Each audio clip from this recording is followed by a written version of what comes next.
Hello, my name is Bradford, and I'm going to show you how to install mods on your vRising gPortal server the correct way, the first time. First things first, we'll purchase our gPortal server, log in, and then go to the status section. This will give you information about the IP address that you connect to in-game, and of course, how to access the data using the FTP client. We're going to turn the server off if it is running, and then we're going to go to Google and search for FileZilla. FileZilla is the FTP client we're going to use to access the files in the backend. Once you've installed and opened FileZilla, we can then start connecting to the backend. Again, with your server turned off, we're going to go to the Access Data section and start clicking to copy all of this information over and pasting. Once we've pasted all the information, we can click Quick Connect, and that will save this connection to your history. You can always come back and click to reconnect using the history in one click. Now, let's go get BepInEx and all the foundational mods we need to install to start. So we'll go to thunderstore.io and go to the vRising section. And in the pinned section, you'll see BepInEx Pack vRising. Let's do the manual download here to capture that zip file that we're going to use to install the mods. All right, we've installed BepInEx for vRising, and we're going to open that and hold this over to the side. If you don't have WinRAR and you're using Windows, you'll need to extract all. And once you've extracted all of these, you'll have access to this folder. And we'll go back to FileZilla and connect to our server if you're not connected already. And then we're going to go to the slash folder. We're going to call this the root folder. It's the root of all of the applications on your server that you have access to. So in the root folder, we're going to open up BepInEx Pack vRising, and we're going to grab the contents of that folder. We're going to drag them into the root folder. This installation is going to be about 70 megabytes, and it's going to take a couple minutes. All right, and once this finishes, FileZilla will give you a notification, boom, just like that the files have been transferred. If you'd like to inspect those files, you can open and populate those folders by clicking on them, and it will be populated below.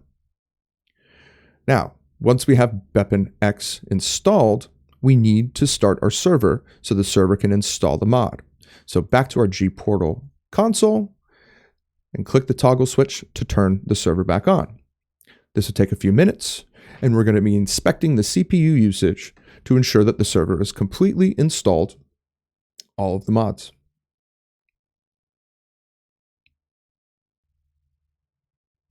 All right, you see the server has some CPU usage change. That's good. That means it's starting up. We're going to give the server about 3 to 5 minutes just to ensure that it's installed all the mods and has completely started up. If you'd like to attempt to connect to the server to ensure that it is launching, feel free to do that in the background, but that's not necessary.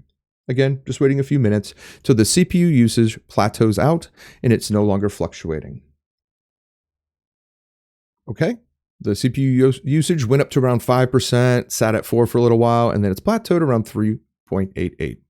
And it's gone down now to 3.12. We're back down to where we started. So the installation is done. This will fluctuate 1 or 2 points here and there, but from here, we're good to go. So now, once it's been a few minutes and the mods have installed in the background, you can stop the server. Now, we can begin adding the mods into the BepInEx folder. And I'm going to install the foundational mods that support that mod, including Bloodstone and Vampire Command Framework. So once the server has stopped, we'll go to Bloodstone, download, and then Vampire Command Framework and download. Go to our FileZilla, go back to our connection in the connection history, go to the BepInEx folder and the plugins folder. Now we can open up Bloodstone and drag and drop it into the plugins folder. So bloodstone.dll into the folder. We're going to repeat this process with Command Framework, same exact thing.